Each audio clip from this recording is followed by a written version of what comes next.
Welcome back, guys. I'm sure you are super excited to be back and learn the next concept and the next step in order to be able to get to your goals.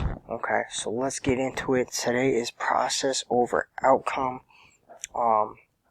It's all about present moment thinking, okay? Being able to control what you can control, okay? Because if you get too focused on the final destination, that is where a lot of people fail, okay? Because you get too caught up into, okay, oh man, this is such a great idea. I can make such a lot of money out of it. I can change my life. I can change my family's life. I can do this, this, and this. I sit there and I picture, the Dodge Durango, the Tahoe, all that sitting in my driveway, along with a nice big old house, a family, big old pool in the backyard, awesome shower, I can sit there and I can picture that, right? But it doesn't mean no good if I'm not doing anything right then in that moment to get that. Okay? So the biggest thing is, whatever you find your passion to be, you gotta do something every single day in that moment that will build up into that moment. It's all about taking those steps, right? Everything is a step, to get to that point. Okay? You may get knocked down a step at one point. That's fine. Readjust, get it back on track, and keep taking those steps toward it. Okay? And then even once you reach it, it's about sustaining that growth, right? Once you get to that goal, now it's about time to figure out new ways to sustain it. Because it's not going to just stay that way. You got new trends every single day, every single week, no matter what it is. Okay, so you also got to adjust once you get there. Now, how do I stay there? Or even go a little bit further. Okay, improve it even further. Right? So you got to keep continuing to learn and looking at those trends. So it's all about your present moment thinking. Right? So quick little story, at one point, I know I'm guilty of it. You get caught up in your destination. Originally, when I graduated college, being so involved in baseball, that's what I wanted to do. And, being health and PE, it's still relevant. I drew up the plan. My long toss program, being hands-on, I also get to teach a little bit of pitching in it, getting kids to throw the correct way, throw a little bit harder. Awesome plan, right? Nobody was doing it. I don't even think anybody's really doing it now, maybe other than Tom House. And, then you got the bat speed training, right? Getting the kids a little bit more confidence, working hard, teaching them that bat speed program. And then I think I was throwing in vision training, and it was all for a fee, and just for a couple months. I did the math. Just for one summer, a 10-week program, that would have been $40,000, right? That sounds all cool. But I had a poor strategy, right?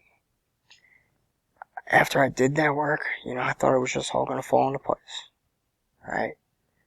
Problem is, nobody really knew me. They still don't really know me at this point when I'm making these videos, which is fine. So, your credibility, I could throw in there, hey, 4-year college baseball player. Cool, there's a lot out there doing stuff like that. So, I email, area high school coaches, try to see if they could pass it along to their players. I may have gotten, 1 or 2 responses. One was one of my own guys.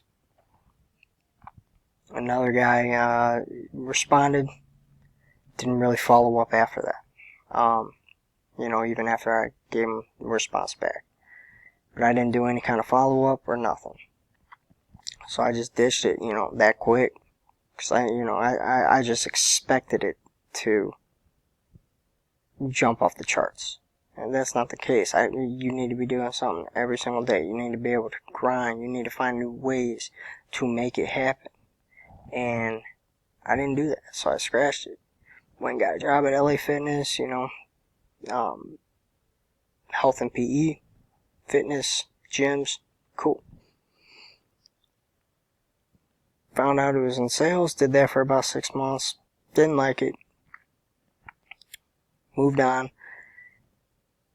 I originally failed one of my licensure exams for teaching to get my teaching license in the state of Ohio, and I went back and I'm like, it's time to get that career going and then find a teaching job. Figured it out that summer, took a little time off, still continue to coach, make a little bit of money in that time. I was still living at home, so I mean, it's not like I had, a mortgage to pay, bills to pay. Okay. So yeah, I mean, that little bit of money, it was enough for me to, buy some things here and there, maybe, pay my car. That may have been like my only bill. That, my phone.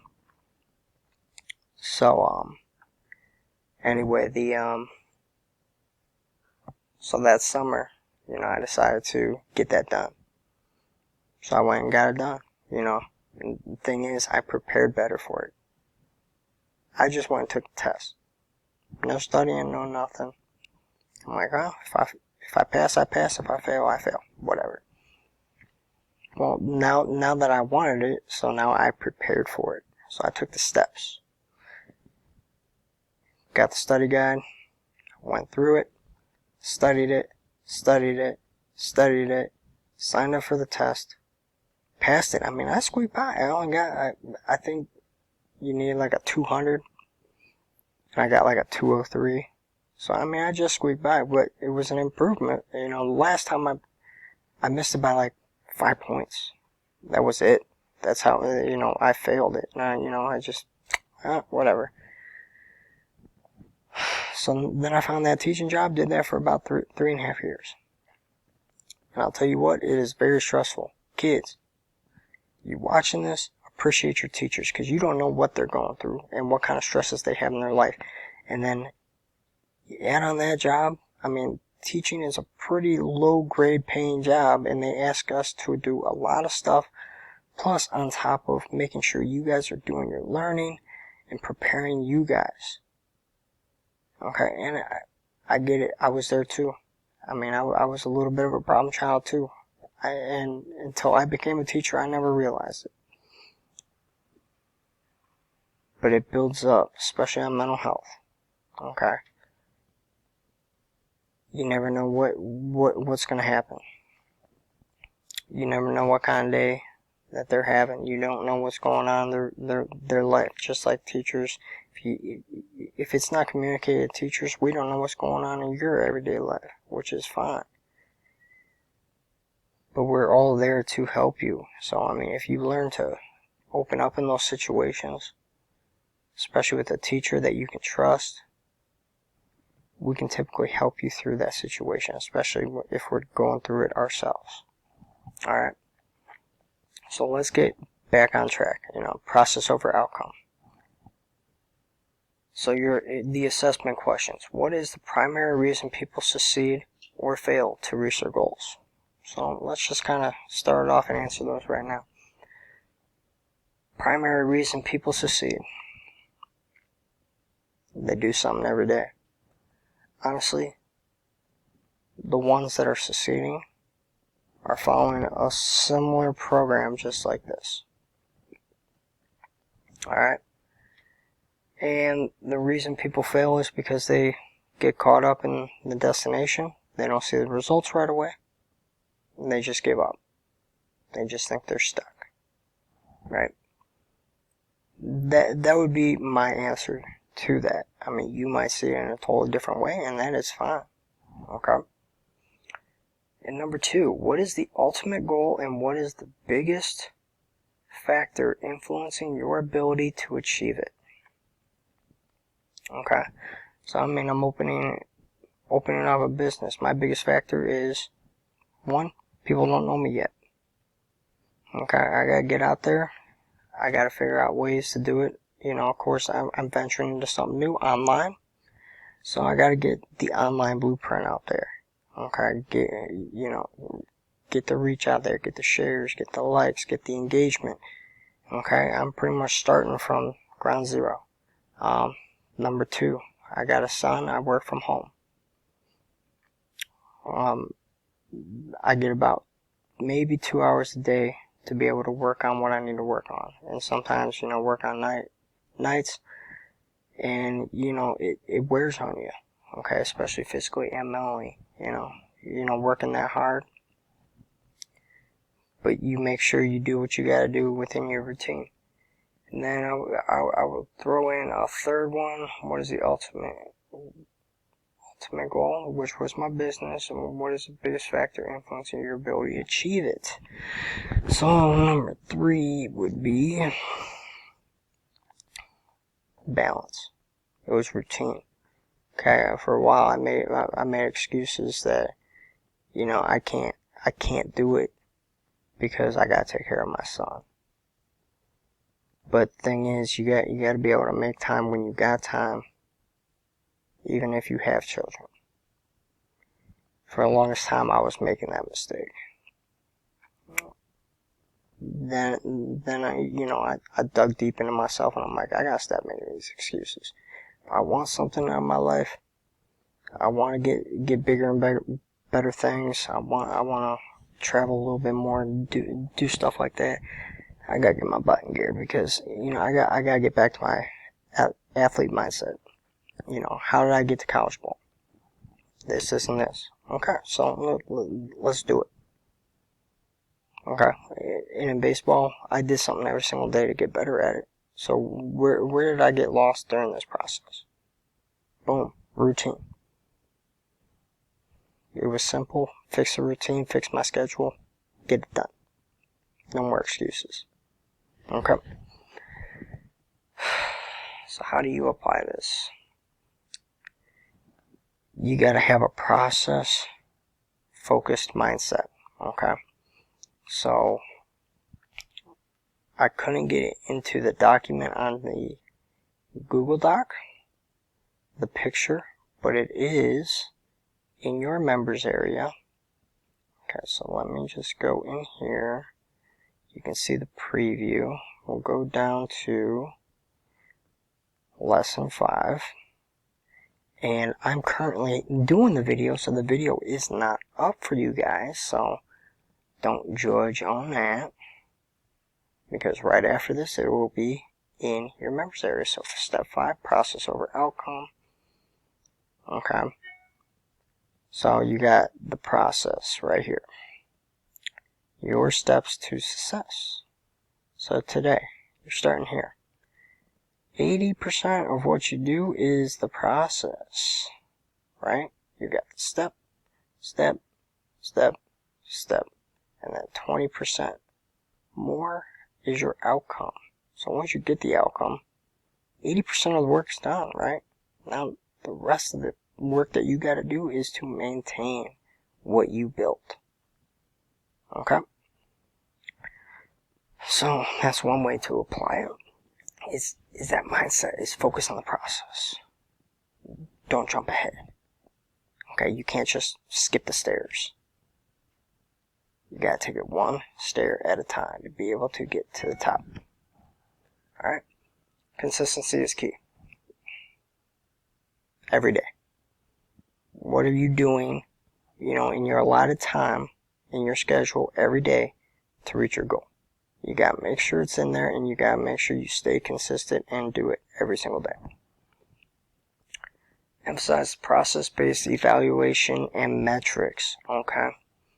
So you gotta get off the whole fact of, I gotta run faster.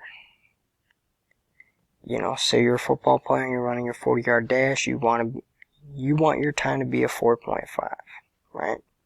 But you keep getting 4.6, 4.7. You keep running, and you start seeing your times decline, right? Because you're worn out, right? Then you start getting frustrated. So instead of measuring it that way, you got to measure how many times you ran it. Okay? So I ran it 5 times today. My times were this. Okay? Do it again the next day. And then you're going to start seeing a little bit more improvement. Same if it was long distance running. How many times did you run around the track? Instead of, hey, did you break your time? Say you got a 7:15 on the mile. Let's just speculate. Okay, I mean, great times are what, like 4 or 5 minutes? Okay, so let's go 5 minutes. Say you're a 5-minute mile. You want to get below that. You're doing everything that you can. You just can't seem to do it, and you start seeing your times maybe get worse. It affects right there, right? So just measure how many times you run around the track. How many times during the week did you do it? And then reward yourself. Okay, because rewarded behavior is repeated behavior. Okay? So you're not going based off speed and time. Okay? You're going about how many times you ran around. If that makes sense, right? So your strategies. You're going to get the worksheet, control what you can control. So let's open that up real quick. Control what you can control. You got this. Go through the worksheet. The lines are there. Just list out about 20 things, okay? Things that you can control. Okay? Things that I can't control. Alright? So let me just give you, about 3. So things that I can control. I can control whether I, meditate in a day. Make time for it. I actually like meditating. It makes me feel better. Another thing that I can control is, let's say when the weather gets nicer, washing my car, right? Doing the yard work. And another thing that I can control in my everyday life is brushing my teeth. Make sure I brush my teeth. Things that I can't control. So, things that I can't control. Can't control the weather outside, whether it's windy, cold, hot. You just deal with it, right? It is what it is. Another thing I can't control would be, if my phone battery just ends up dying on me. I can't control that. And another thing that I can't control is the stages that my son goes through. Okay, he's a toddler right now, and he goes through those stages with his emotions. He makes a mess. We just gotta deal with that. Okay? And sometimes, I do get overly frustrated. But then you gotta take a step back, take that deep breath, and realize it's part of the process. It's part of that developmental process. Okay? So in baseball, one thing I can control in baseball is I can control my deep breath. What I can't control is whether the umpire calls that pitch a ball or a strike. Next pitch. Okay? So go through that worksheet. And then your next one, I gotta make sure I get this in the members area. I'm glad I looked. Is the APE. Okay? APE. Okay? APE is your attitude, your positive self-talk, and your effort, energy, / emotion. There's a couple E's within that one E. You can control those. Okay? So I'm going to make sure I get that up in the members area right after this. Okay, and then your daily checklist for success. Go through that list. It's just an example. You can either create a new Google Doc or your notebook. You can sit there and you can write it out. Okay?